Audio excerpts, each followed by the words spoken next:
जरांगेंनी प्रामाणिकपणे आंदोलन उभं केलं अशी प्रतिक्रिया मंत्री राधाकृष्ण विखे पाटील यांनी दिली आहे। तर दिवाळीनंतर ओबीसी नेत्यांशी बोलणार असल्याचंही ते म्हणाले। भेटून छगन भुजबळांना समजावून सांगणार असंही ते म्हणाले। तर भुजबळ ज्येष्ठ नेते असल्यानं त्यांचा आदर करतो असंही विखे पाटील म्हणाले।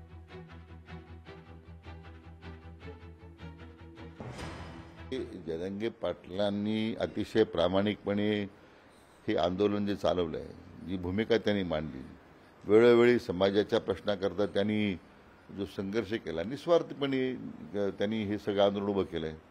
आता त्यांच्या मागण्यांचा ज्यावेळी विचार करतो आपण, ते काही त्या समाजाच्या मागण्यासंदर्भात ज्यावेळी विचार होतो, मी म्हटल्याप्रमाणे तो कायद्या चौकटीत बसूनच विचार झाला ना। न्यायमूर्ती शिंदे समिती नेमली गेली, त्यांनी त्याच्यात पुष्कळ काम केलंय आणि ते कायद्या चौकटीत बसून ते आपण काम करतोय।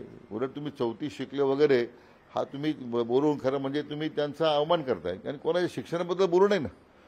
आपण जे काही तुम्ही फार शिकलेला आहात आणि तुम्ही फार शहाणे आहात, तर मग तुम्ही तुमचा शहाणपणा लोकांना भडकवण्यासाठी का वापरता? लोकशाही मराठी ऐका, पहा, जागरूक रहा।